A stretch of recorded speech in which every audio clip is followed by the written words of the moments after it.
We have 14 fights at UFC Atlantic City, which means we have 28 fighters to choose from when we are building a DraftKings fantasy lineup. My name is Angelo. This is We Want Picks, and I'm going to walk you through the entire UFC Atlantic City fight card, giving you my picks, predictions, and DraftKings plays. I am filming this before the weigh-ins. We don't have the weigh-in results yet.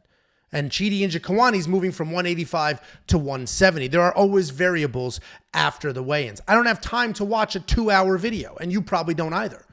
So why don't you check out our recap video here on We Want Picks. Minty watches the entire weigh-ins and then recaps it for you in a couple of minutes, letting you know who was first on the scale, who was last on the scale, who made weight, who missed weight, who looked good, who looked bad. All of that is very valuable information, and you can save a ton of time. So check out that video every single week here on We Want Picks, Fridays after the weigh-ins.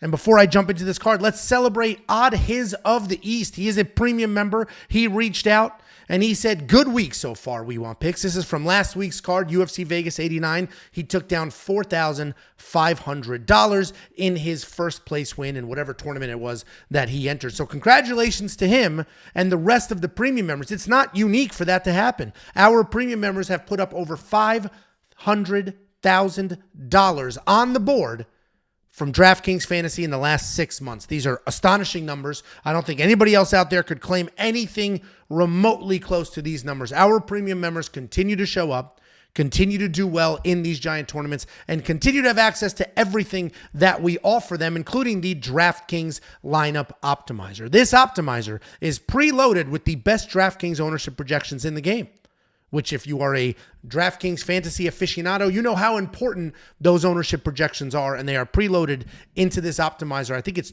13 or 14 weeks in a row. We quite literally had the best projections in the game. We beat the Awesomos, the Roto Grinders, all of the titans in this space. We continue to destroy them, and everything in our premium membership, the bets, the fantasy stuff, all of that is at one single very low price package of $10 a month. You can unlock the optimizer and everything else at WeWantPicks.com. Just click Become a Member at the top. It's $10 a month. We are in the volume business. We have well over 3,000 happy premium members. Join them now. WeWantPicks.com. Click Become a Member at the top. Let's go ahead and break down this card. I mentioned we have 14 fights to choose from. But I'm about to mention, this is a tricky card. The biggest favorite on this card is Julio Arce, who hasn't fought in a year and a half, who's not that great.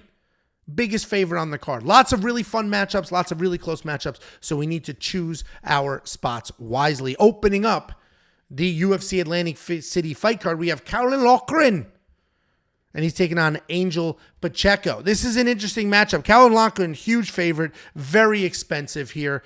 And it's odd because you're going to see dude lost his UFC debut. He did put up 45 points, though, and that's because he managed to squeak out 2 takedowns and 6.5 minutes of control time. He's an interesting guy to watch fight because he is powerful and he's got a wide base. Like, his legs are super wide, and he sets up shop, and he just starts throwing. He throws everything with power. He moves forward. But if he gets pieced up, as he was in his last fight, Taylor Lapilus it was a technical clinic. He just moves forward and he turns into a Nurmagomedov. That's why he's priced so high, and that's the big question. How good is Caolan Loughran, and how good is Angel Pacheco's takedown defense? Angel Pacheco is an interesting guy because he was on the Contender Series, had a phenomenal fight, but he lost.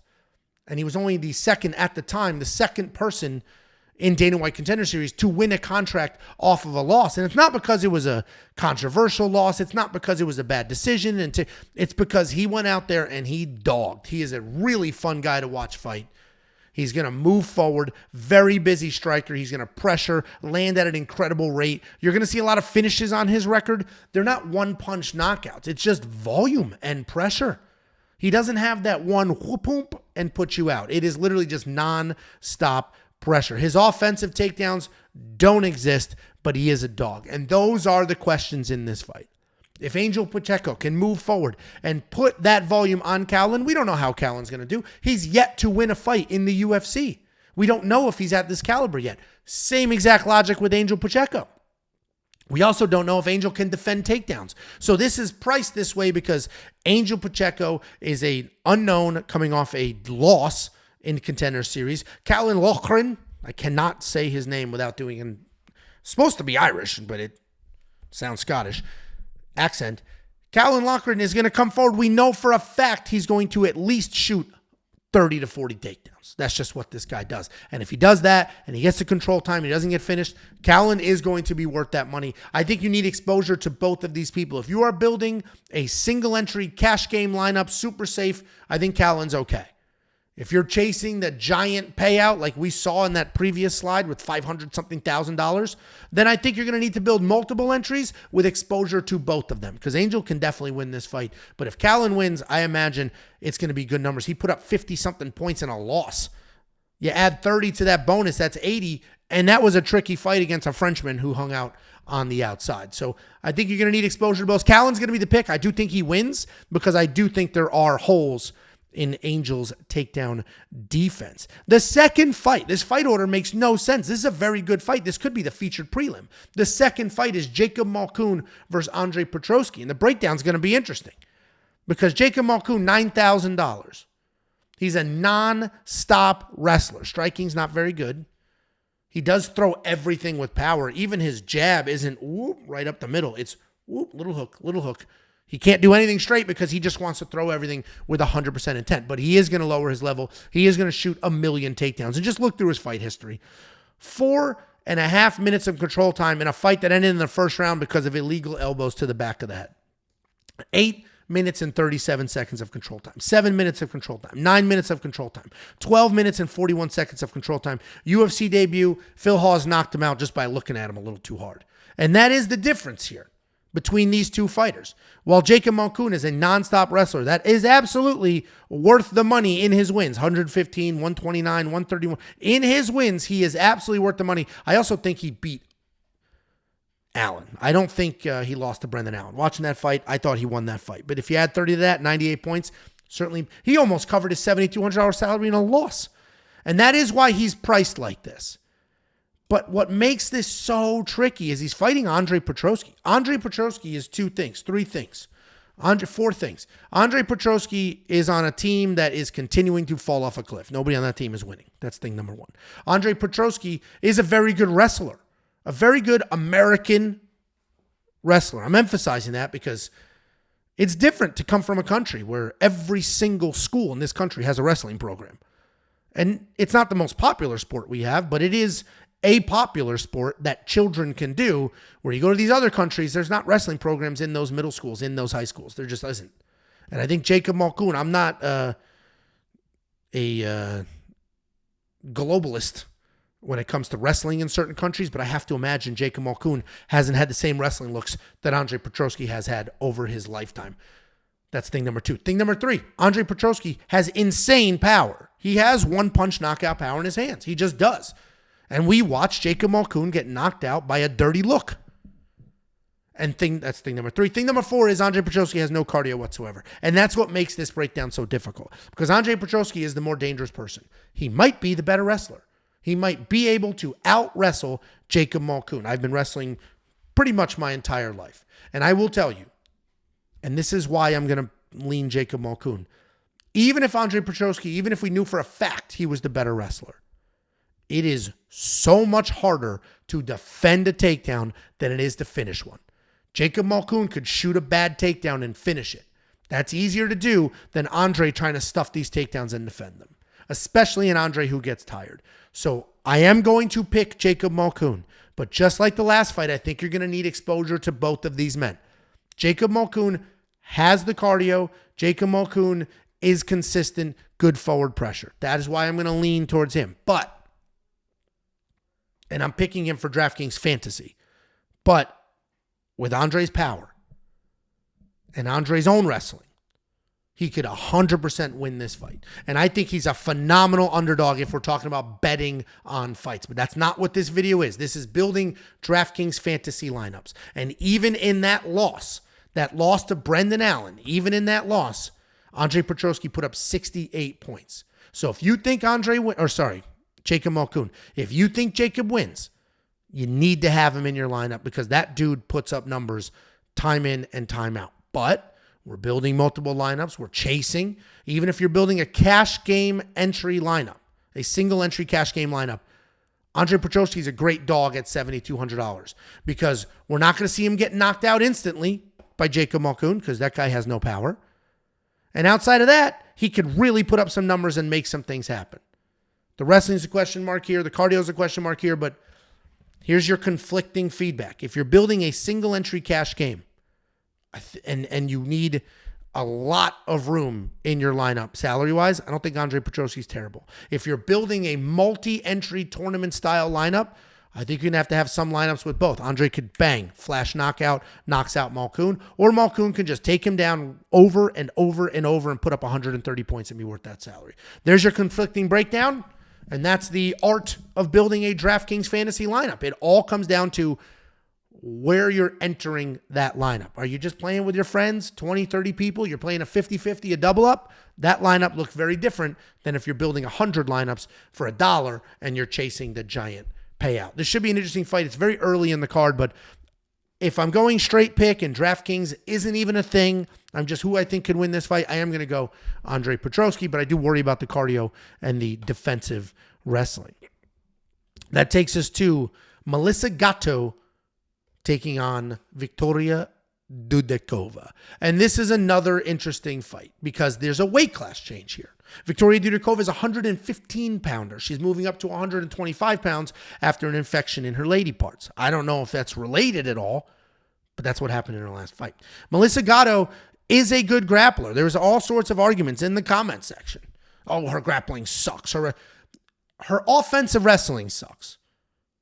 That's different than grappling. Her raw jiu-jitsu is good, especially off of her back. Off her back, she can absolutely throw some stuff up and make some stuff happen.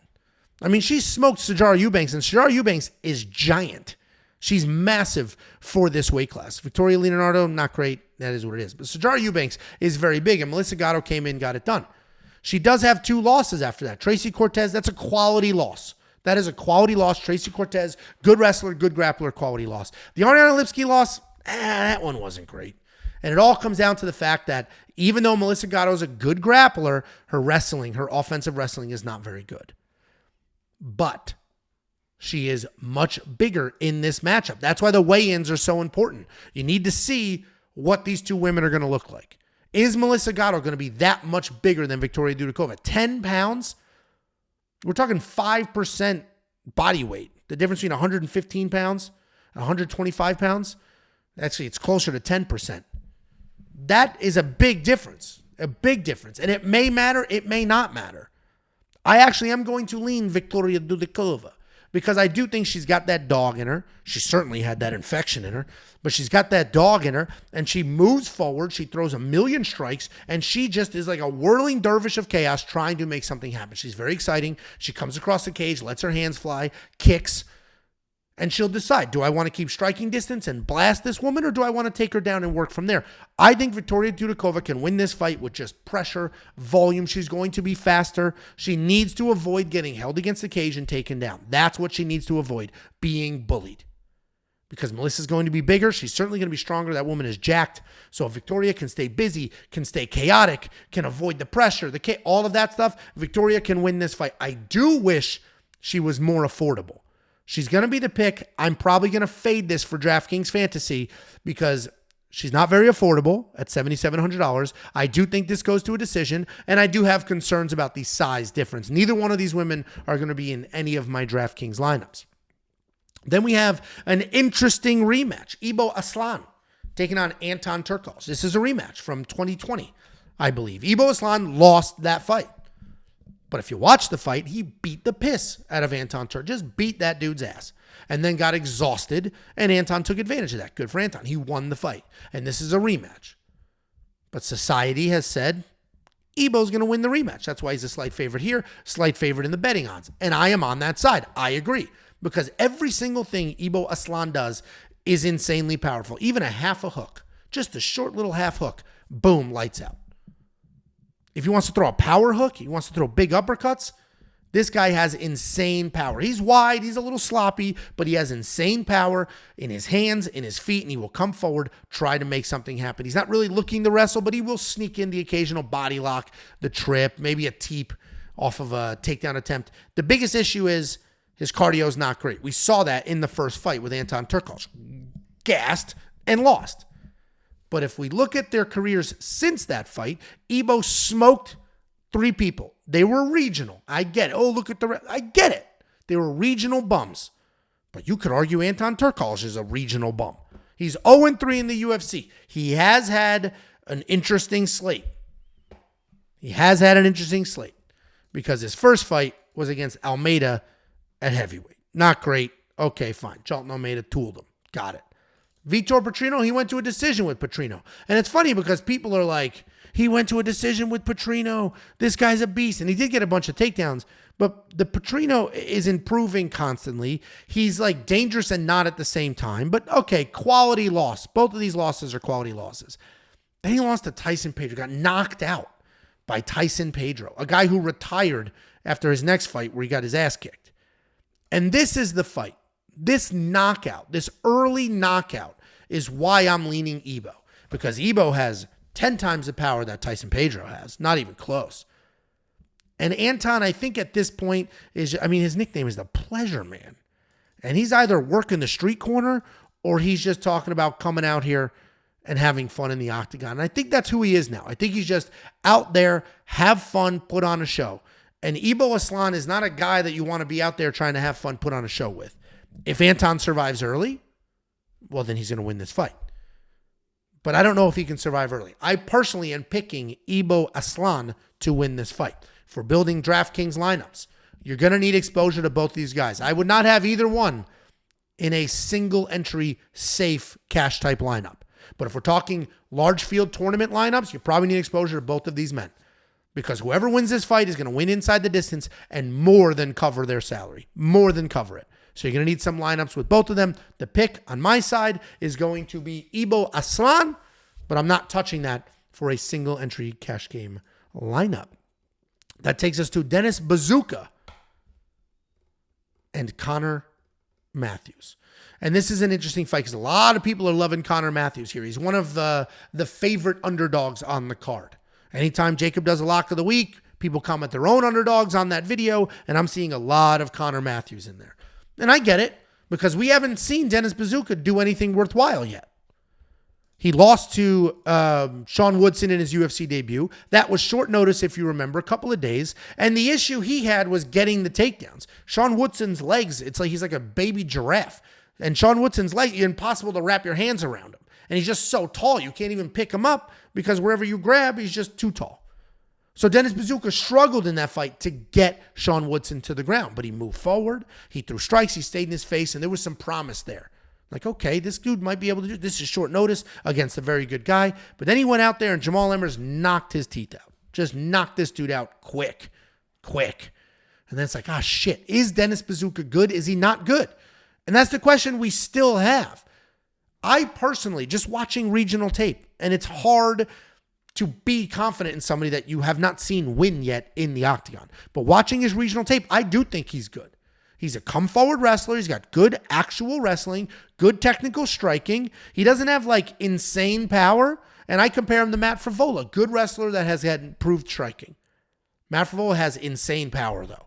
And Dennis doesn't have that power. So he's got to come forward, shoot, strike, stay busy, sort of a decision kind of guy. He is fighting Connor Matthews. A lot of people are loving Connor this week, and I don't necessarily think it's because of Connor. I do think it's because of Dennis. But Connor Matthews is a volume striker. He's going to move forward. He's going to throw everything he can, but he also receives everything that comes back his way. He has a negative striking differential of 5 to 7 or something to that effect. He gets hit more than he hits his opponents.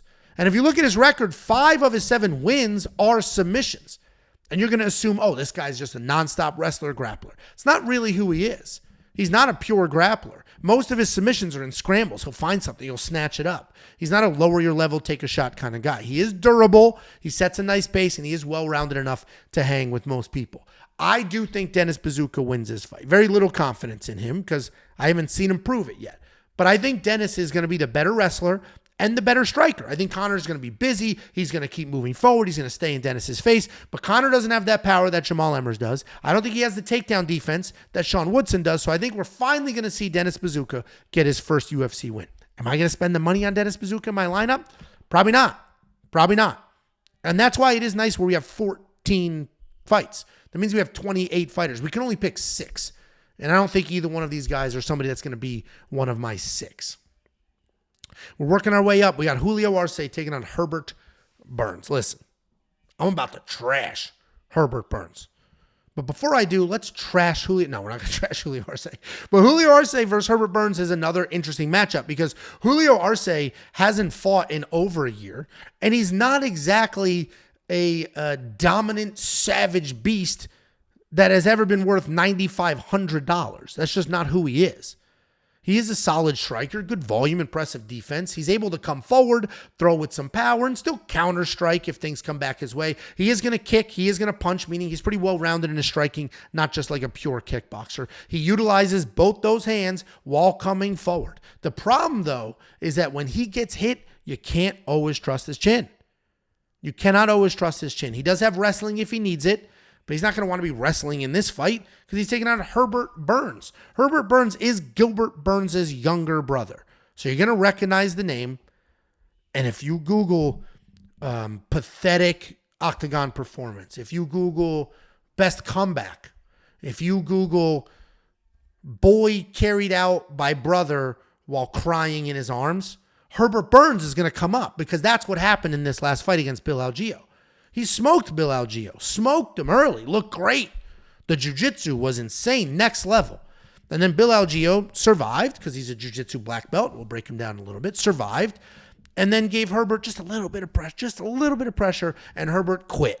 Quit on himself, gave up, and his brother carried him in his arms while Herbert was just slumped over, carried him in his arms out of the cage and then into the locker room. One of the saddest things I've ever seen. Just pathetic. And that is why Herbert Burns is $6,700. But if we remove the most pathetic photo in the history of MMA, if we remove that from the equation and we just look at Herbert's skills, actually not that bad. He knocked out Nate Landwehr with a beautiful knee, and his jiu-jitsu is next level. Next level jiu-jitsu. Now, I don't think Julio's going to win this fight because once you have the quit button, you have the quit button. That's just how that works. If you quit on yourself once, you will quit on yourself again. And we watched him quit. I'm dogging him for the picture. I mean, he hurt his knee. So walking probably, but like seriously, just walk. Fucking limp. Let your brother carry you like that. What are you doing? Jesus. God, that's so. I have a younger brother, and if he was like, carry, get the fuck out of here. You can put your arm on my shoulder and like, what? I'm not fucking carrying you. What's wrong with you? Anyway, sorry. And I said in my quick picks, I'm trying to be less of a bully. And my wife, who's in the other room, is always like, you're such a bully. I am no longer a bully. Herbert Burns' skills are fantastic. That's not even sarcasm. He actually has decent striking. He has phenomenal jiu-jitsu. Next level jiu-jitsu. If you go to the ground with him, immediately in trouble. Like instantly. Like, oh shit. Like immediately in trouble. That's what that Bill Algeo fight looked like. But Bill Algeo is a black belt.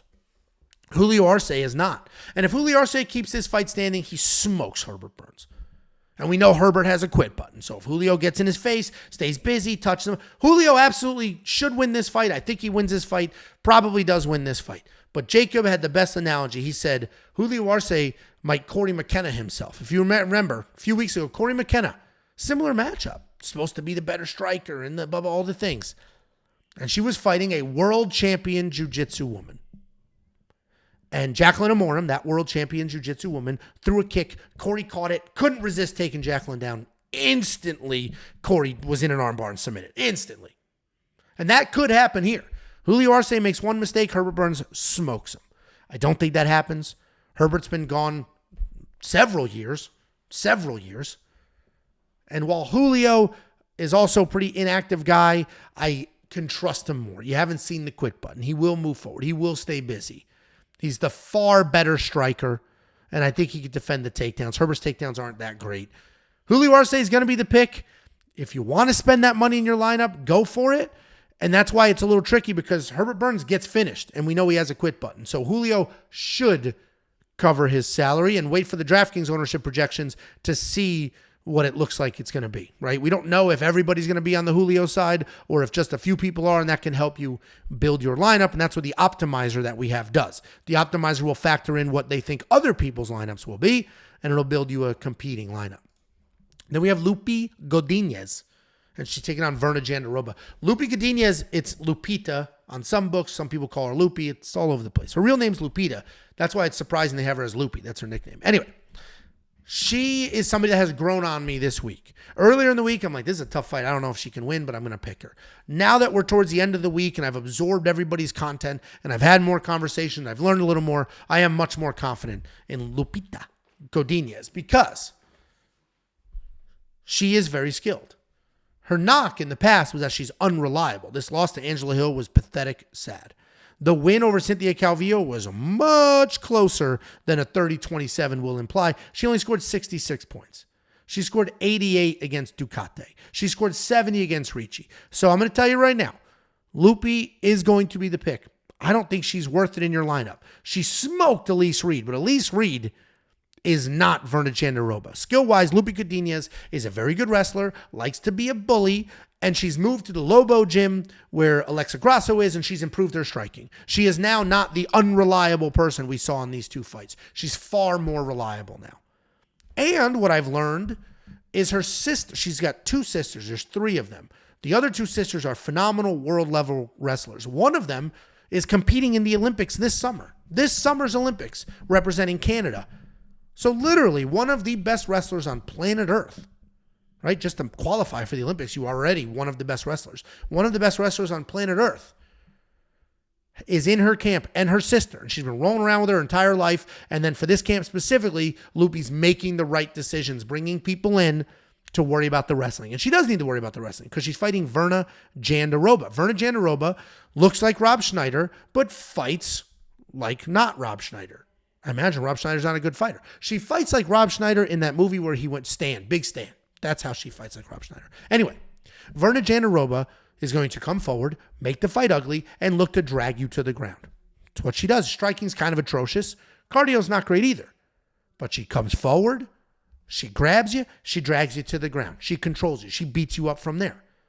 And that's why you have to be a little concerned, because the exact same thing I said about Malkoun and Petroski, it is harder to defend takedowns than it is to finish them. And if Lupi has no interest in offensive wrestling and is just looking to strike, and Virna's just diving at her legs constantly, Lupi's going to have to defend a lot of takedowns. And Lupi did just defend a whole bunch of takedowns from Tabitha Ricci, but Tabitha Ricci's takedowns aren't as good as Virna, and she's not as much of a dog as Virna. Ultimately, I am on the Lupi side here, but let's look at Virna Jandiroba. 95 points against Marina Rodriguez. That is a good win.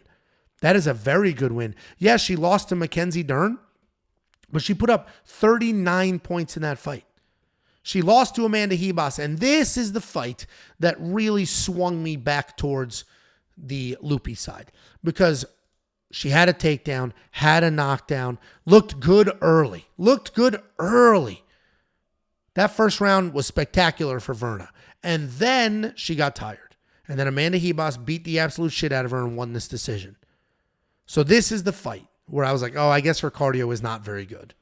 And that's the fight that swung me more towards Lupi, that and her sister. So I am on the Lupi side here, but I'm not going to have her in my lineup because she just historically doesn't score well, and Virna's tough enough to not get finished. That takes us to Jamall Emmers and Nate Landwehr. Jamall Emmers is a guy that I am confident in this week. But it's hard to be confident in anybody fighting Nate Landwehr because Nate, the train, moves forward like a train, hence the nickname. But Jamall Emmers is a guy that has established power. He just knocked out Dennis Buzukja quick. And that's what people recognize him as. Wow, this guy's got insane power. But he actually is a wrestler by trade. He has a wrestling background. He wrestled before MMA, and that's what he wants to do. But then he's developed his hands. He's got that big power. And now he's a problem for everybody because he's got power in his hands and good wrestling. You're going to see he knocked out Dennis Buzukja. Before that, you're going to see he lost to Jack Jenkins. He beat Jack Jenkins. That was a bad decision. He beat Jack Jenkins. That's simple. This Pat Sabatini loss, He dropped Pat. The fact that he didn't get recorded a knockdown's insane. He dropped Pat. Pat was 99% unconscious. Pat fell to the ground. Jamall chased him there, and while Pat was almost unconscious, he rolls, grabs Jamall's ankle, and just flash submits him. To Pat's credit, phenomenal jiu-jitsu. To Jamall's credit, he had that dude 99% knocked out, and if he didn't come in recklessly, he wins that fight. So now his only 2 losses in his last 5 fights, all of a sudden, I think he beat Jenkins. The Pat Sabatini was just an instant mistake. And the Giga Chikadze fight was nuts close too. And some people think he won that fight. So Jamall Emmers, good wrestler, insane power in his hands, pretty well-rounded guy. Problem is, doesn't always score really well. Obviously, he scored really well against Buzukja because he got that quick knockout bonus, which I believe is an extra 30 points. If we go all the way back to the Vince Cachero fight, I think it's Vince. We go back to the Cachero fight in 2020. He did well because he landed so many strikes and he had the wrestling and he had the takedowns. And he's going to need to do this to score well, but I don't know if he's going to do that to Nate the Train because Nate the Train is the forward offensive wrestler. Nate the Train's the guy that just marches forward, shooting a million takedowns, staying in your face. Nate the Train. The guy is chaos. He's just swinging and running, swinging and running. Whatever hits him, hits him. If he gets knocked out, he gets knocked out. And that's what happened in his fight against Dan Ige. It was a lot of, there are levels to this game, and Dan Ige's on a different level and smoked him. But before that, Nate was on a nice little streak here. Solid underdog wins against Ludovic Klein. Solid underdog win against David Onama. Finally, he was a favorite against Austin Lingo and then made that happen. And Nate's a tough night for anybody because the pressure, while he's not usually the more skilled fighter in that cage, the pressure is an issue for a lot of people. I do think that Jamall's takedown defense should be okay. His takedown offense could be there if he wants to use it, and he certainly has the power. It would not be the first time that we've seen Nate Landwehr knocked out cold. So I do think Nate's a phenomenal underdog for some of your lineups because even in his losses, he puts up some numbers. I mean, Dan Ige knocked him out late, 3rd round, but he still put up decent points in that fight without takedowns. Without takedowns, he put up 30 points in a knockout loss because he came forward, stayed busy. So I do think Nate, you could have some exposure to him, good underdog, and frankly, we can't have all favorites in our lineup. You have a $50,000 salary, and you need to pick 6 fighters. You have to have some dogs in there. So I do think Nate's a good underdog for your DraftKings lineup, but Jamall Emmers is going to be the pick, and frankly, he could win by knockout the same way that Daniel Iga did. And then that takes us to another interesting fight. Chidi Njokuani taking on Rhys McKee. Let's go through Chidi Njokuani's recent fights. Gregory Rodriguez had that dude dead to rights knocked out. If you remember, that's the fight where you could see Gregory Rodriguez's brain through the cut on his forehead that Chidi gave him. Chidi is insanely explosive, insanely dangerous, insanely powerful. But the MMA gods can't stand this guy because he had Gregory Rodriguez dead to rights finished.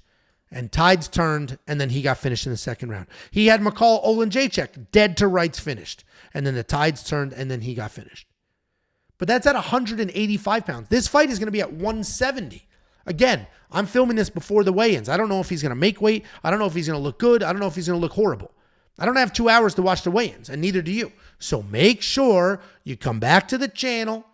You check out the videos, and you're going to see a thumbnail that looks basically like this, and it's Minty's weigh-in recap video. She watches the full 2-hour weigh-ins, takes her notes, who looked good, who looked bad, who got on the scale early, who didn't get on the scale early, who missed weight, all of it. And then she recaps it for you in like 2 to 5 minutes. It's a great video. This is the optimizer. I clicked the wrong button. It's a great video, literally a couple of minutes, and it's just perfect. Like, okay, that's what I needed to know. Chidi Njokuani missed weight, looked like shit, made it the 2nd time, thought he was going to die. They had to carry him on the scale. Like, that might be the feedback. I don't have that feedback yet because I'm filming this before the weigh-ins, but Chidi, insanely dangerous, very talented, and very good. He's a very, very good fighter that just had some unfortunate luck at 185 pounds. If we look at his opponent, this guy kind of sucks. It's Rhys McKee. First fight ever in the UFC was against Chimaev in COVID when Chimaev won 3 fights in 11 days. He landed not one single significant strike, Not one single knockdown, not one single takedown, 0 reversals, not 1 second of control time, not one shot. Literally didn't get a chance to go, did nothing before getting finished. Then, okay, he came out here. Alex Morono beat him. And all of a sudden, Rhys McKee showed us he's durable, showed some volume, 124 significant strikes. Okay, Rhys is super long, uses that length pretty good. And then Angelosa just beat him. Similar story. He's long, he'll throw some stuff, but Rhys McKee's not very good. He's not good. He's just durable. He did almost finish Angelosa late, and that's literally the durability. He just takes his beating, and tries to Homer Simpson late. And Chidi has been a guy that delivers a beating, and then the tides turn, and then he gets finished. That's who he's been in 2 of his last 3 losses. But this is different. I don't think Rhys is very dangerous. I do think Chidi is insanely dangerous. I do think Chidi can come forward and then potentially finish the very durable Rhys McKee, or at least have early success. And even if Rhys takes over later, it's not going to be enough on the judges' scorecards. I like Chidi. I will have Chidi in my lineup because he's by far the more dangerous of these 2 fighters, and he's somewhat affordable if we're looking at that $8,600. Then we have Bill Algeo versus Kyle Nelson. Bill Algeo is one of those karate-style strikers, right? A wonder boy, if you will. He does get hit way more than a wonder boy does, and way more than most people do with that stance, with that style. But Bill Algeo is also a high-level jiu-jitsu black belt, and he's a guy that's going to come forward, use that karate style to sort of stay out of the way, avoid some strikes, land his own, work in a takedown or 2, use the jiu-jitsu. I do have some PTSD with Billy Quarantillo, and I do tend to associate Bill Algeo and Billy Quarantillo like they're the same person, but they're not. Bill Algeo is a much better striker than Billy Quarantillo, and very, very high-level jiu-jitsu. He just beat Alexander Hernandez. Before that, he beat downtown TJ Brown. He beat, as we talked about earlier, Herbert Burns. The Joe Anderson Brito win's a phenomenal win. He's a very reliable, good guy. Andre Fili beat him in 2022. But as we all know, Andre Fili's the type of guy that one day looks like a world champion. He just looks unbelievable.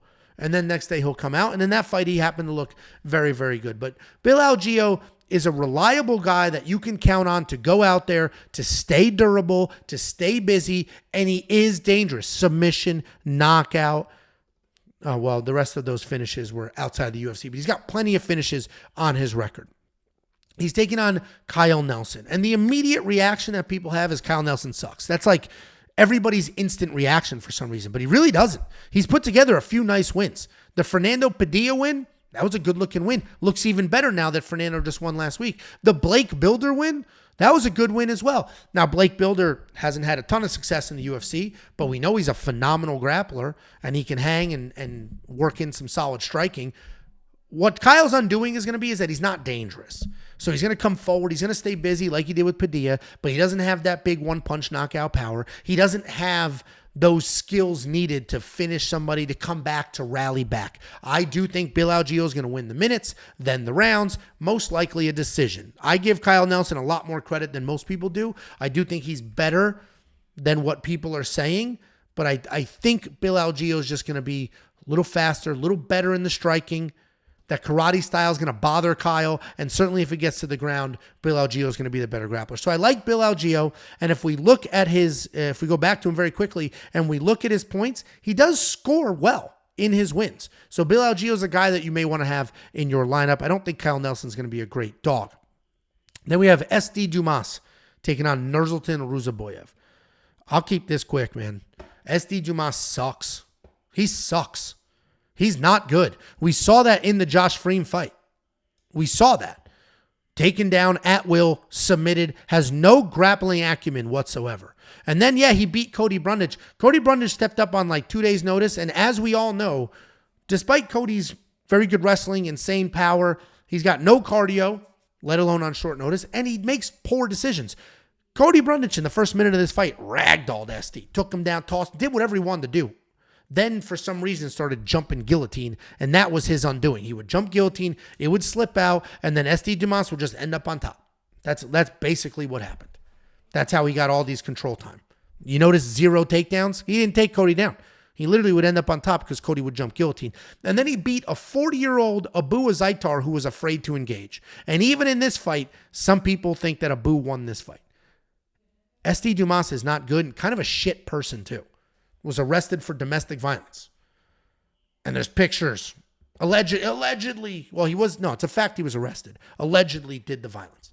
And she posted a picture of a black eye and said, Cedric Dumas hits like a bitch. It was a badass move on her part. Not a good person.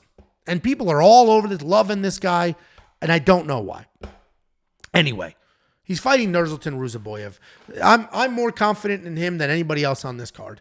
And the reality is, yes, he just knocked out Diego Ferreira, prospect, powerful, knocked him out, finished him, standing.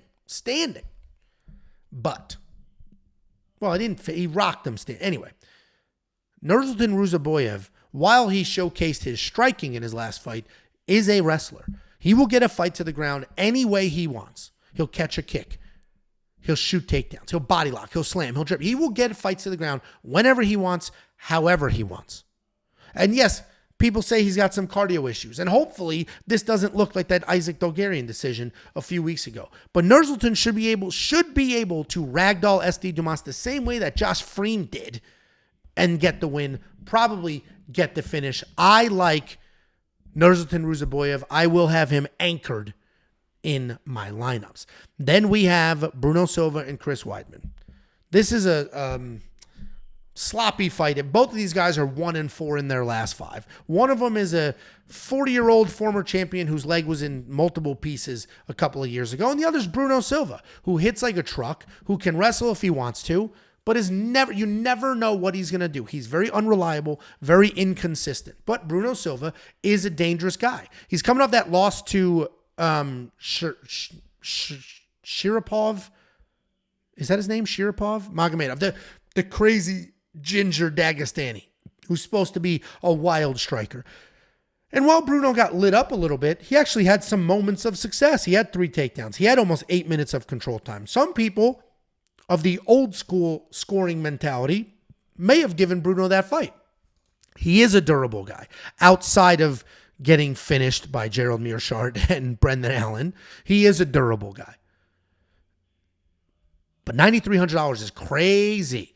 And he's fighting Chris Weidman. And it's always hard when you break down somebody that you like as much, right? I love Chris Weidman. He was always fun to watch. He is the pay-per-view weigh-in shows that have Chris Weidman, Daniel Cormier, and what's her name? Holy crap. Laura Sanko. Those are some of, and that guy, I don't know the guy's name. Those are some of the most fun videos you'll ever watch. And Chris Weidman's a dude. He's hilarious. He can hang. And he was one of the best middleweights to do it. I mean, there's only a few middleweights on the world more accomplished than him. All right, Israel Adesanya, sure. Anderson Silva, who he beat twice, sure. Who else? Who else? Chris Weidman was a guy. He was a very good wrestler who developed some very good striking. High fight IQ, great guy. And yeah, he's had a run of bad luck. I mean, damn, this doesn't look good. Luke Rockhold beat him, took the belt. Okay, Luke Rockhold in 2015 was also a guy. Yoel Romero, also a guy back then. Gegard Mousasi, also a guy back then. Then he smokes Kelvin Gastelum, loses to Jacare. The Reyes loss isn't great. Then he beat, don't know who the hell that guy is. Uriah Hall beat him. And then he just came off this. Uriah Hall beat him in that Chris Weidman threw one kick. His leg snapped into 2 pieces. Fight was over. Then he comes back 2 years later, fights Brad Tavares. First fight back. Brad Tavares just kicks his legs relentlessly. Listen, I don't think Chris Weidman wins this fight. I think the sport has passed him by. It is a winnable fight for him. One of the few winnable fights for him at this weight class. Neither one of these guys are going to be in my lineup. I know a lot of you think that Bruno Silva is going to finish Chris Weidman. I think Chris Weidman, yeah, he's got plenty of finishes here, but these are different animals at a different day. I think Chris Weidman's just looking for a win at all costs. I think he's going to come in, be boring, work some cage control, desperately try to get a takedown. He's going to look old. He's going to look slow because he is. I love Chris Weidman. I'm not going to bet against him. I can't do it. Bruno Silva is going to be the pick, but I'm not going to have either one of these guys in my lineup. Bruno Silva is just too unreliable to spend that kind of money on him, even though he is dangerous. And then we're going to get the co-main event of the evening. Vicente Luque versus Joaquin Buckley at 170 pounds. Pick your side. You're just going to have to pick a side. I'm going to give you my opinion. This is such a close fight. Vicente Luque, the more well-rounded guy. He's got good offensive wrestling. We just saw him take down Rafael Dos Anjos, former champion, 8 times. Took him down 8 times. He gamrodded him. He's also a phenomenal striker with laser pinpoint accuracy. He's putting people out. And a phenomenal grappler. He's going to sneak in a submission like he did against Michael Chiesa. Just right off his back. Bang. Snatched it up. So we have a guy that before the last fight, we knew was a very good jiu-jitsu grappler. We knew was a very good striker. Didn't really have the wrestling. Now, all of a sudden, he does have the wrestling. We just saw it in his last fight. Vicente Luque, very well-rounded, very dangerous everywhere. Taking on Joaquin Buckley. Joaquin Buckley, the holder of the greatest knockout win of all time against Impa Kasanganay. Also an unreliable kind of guy. What he is, though, is a phenomenal striker. Insanely fast, insanely powerful. Good cardio. He's not a guy that's going to fade. He's not a Chidi and Njokuani who's going to look great early and then just tides will turn. He's a very, very good striker with good cardio. He'll kick, he'll spin, he'll jump. Good power in his hands, very, very fast. Not a phenomenal wrestler, though. He did take down Alex Morono twice. That was his first fight, or second fight at what was that his second? No, I think that was his first fight at 170 pounds. And he looked good. He looked good. And it was good to see him go the distance, and the cardio was there. This is just such an interesting fight because I think Vicente Luque is the better fighter. He's the more well-rounded guy. High-level jiu-jitsu. Good offensive wrestling. Very technical striker. Joaquin Buckley, far more dangerous, far more fast. Far faster. I don't think his offensive wrestling is nearly as good, and we're going to find out what his takedown defense looks like at this weight class. I am personally on the Vicente Luque side, but that's not a hill I'm going to die on. I love Joaquin Buckley, and if he came out here and absolutely smoked Vicente Luque, knocked him out, gave him another brain bleed, nobody in this world would be surprised. Nobody. So Joaquin Buckley could be phenomenal for your lineup. Vicente Luque could be phenomenal for your lineup. This is a great co-main event. Pick your side. Then we have the main event. And this is definitely one where people are split. Jacob's underdog lock of the week is Manon Fiorot. And the comments are interesting because a lot of them are very supportive, which means a lot of people are on the Manon Fiorot side. A lot. I feel more people are on the Manon Fiorot side than the Aaron Blanchfield side. But the Aaron Blanchfield loyalists are very positive she's going to win. She's a future champion. She ragdolls. She's amazing. Go look at the Andrade fight. And she's only 24 years old. She may be a future champion. But yeah, let's look at the Andrade fight. Made its way to the second round, and she did have success striking, but Andrade sucks. Andrade sucks. She took that fight on a week's notice, and Andrade is only good if she can be a bully, and she just couldn't bully Aaron Blanchfield. So let's go look at the Tyler Santos fight. She was 0 for 17 in takedown attempts. Couldn't take Tyler down. Her striking is god-awful atrocious. She won this fight with cage control. And if that fight had the same judges that scored the Amanda Hebas fight, if that fight had the same judges that scored the Isaac Dogarian fight, if that fight had the same judges that scored the Montserrat Ruiz fight, Aaron Blanchfield loses. She loses. Because control time, you guys are the ones arguing with me that control time doesn't matter. Control time means nothing. Control time isn't anything. Well, she had 0 takedowns. 0. And the control time was just holding against the cage. So how'd she win that fight? Now, I personally do think control time matters. I do believe in control time. So I would have scored it for Aaron Blanchfield. But you guys are the ones telling me control time doesn't matter. Control time is bullshit. It's stupid. So tell me how she won if control time doesn't matter. Anyway, her striking, absolute dog shit. Her takedowns are hit or miss. She took down Miranda Maverick 5 times. Looked great in that fight, but Miranda has trash takedown defense. The rest of these fights didn't need a whole bunch of takedowns because she's just so dangerous on the ground. So her striking sucks. Takedowns in her last fight were atrocious, but she is a dog. Aaron Blanchfield will charge forward, like just a dog. She'll take her beat. She is like Mackenzie Dern, but with better wrestling, right? Phenomenal jiu-jitsu, not a coward, but needs takedown work. I mean, that's who Erin Blanchfield is. She's young, she's energetic, she's busy. And if she gets this fight to the ground over and over and over again, of course she can win. But it's going to be a tall task because she's taking on Manon Fiorot. Manon Fiorot might be the best striker in this division. She might be. Let me know who's a better striker. I can't think of one off the top of my head. But Manon Fiorot has insane power in her hands, and she's very technical. She's got that French savant outside technical style, but also power. She is tall, long, big, great takedown defense at 90-something% and has her own offensive takedowns. I think Manon Fiorot wins this fight. I am on that side. Now, I'm building a DraftKings lineup.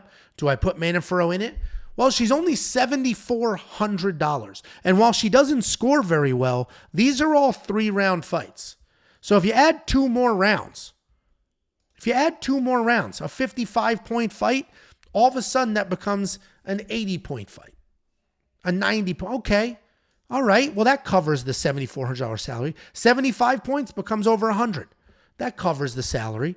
So I personally think Manon is a decent DraftKings fantasy play because of this price point. But if you are on the if you are on the other side, if you're on the not great takedown side, if you're on the Erin Blanchfield side and you think she gets this fight to the ground, then of course, you need to have her in your lineup. So pick your side. I'm not here to convince you otherwise. I'm just here to tell you my thoughts, my feelings, how I feel, and who will be in my lineup. Guys, if you do want to join Odd of the East with this $4,500 win last weekend and the rest of the premium members with their $500,000 in wins over the last 6 months, all you need to do is go to WeWantPicks.com, click Become a Member at the top. It's only $10 a month. You will unlock the optimizer and everything else that we do, like the DraftKings fantasy plays, the FanDuel plays, the other prop bets. You're going to see my analyst page with my picks and bets, Jacobs, Artem's, Running Mouth, the AI from the Pick Doctor, and all of our tools like the line movement tracker, the fight history, the fight metrics, the raw notes, and the calculators. Everything in one package. We don't split up. If you're going somewhere and they're like, oh, my betting is $20 and my fantasying is $20, but together it's $30, fuck them. They're taking advantage of you. Fuck them.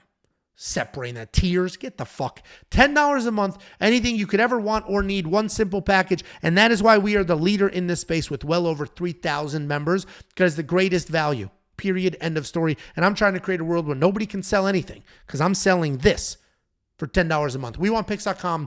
Click Become a Member at the top.